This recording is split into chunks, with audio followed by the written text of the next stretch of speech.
Okay, so I spent the morning cleaning out my pantry and my cupboards to know exactly what I have in my kitchen because I'm ready to get this shit together again.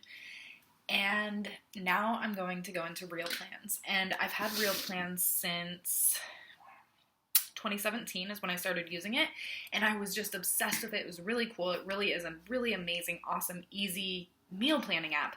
But I've kind of like gone away from it and then come back, and I'm still paying for it. So I'm like, okay, I want to try using it again because I remember it being amazing. I want to be able to recommend it to people again. And so I'm going to go in and I'm going to figure it out.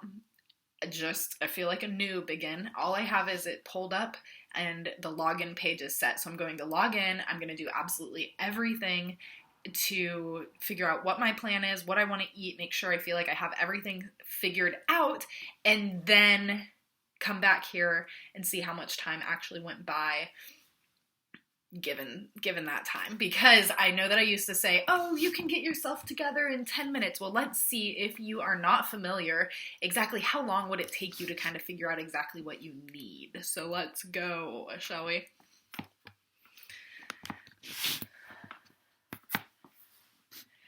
Logging in.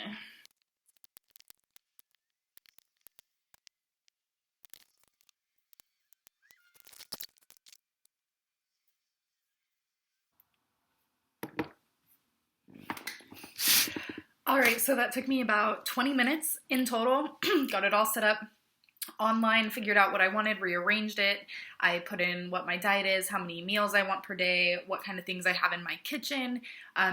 Do note that I am a little bit familiar with this platform, so that's going to take some kind of a difference, make some kind of a difference. But for the most part, I was pleasantly surprised with the updates that I see that have been made and the ease of coming over to my cell phone after doing everything on the computer, and also being able to, be able to scroll through and see exactly what I had planned for my meals this week on the computer, as well as seeing the updated shopping list and all of that. It's just great. So I hope this helps. Let me know if you have any questions.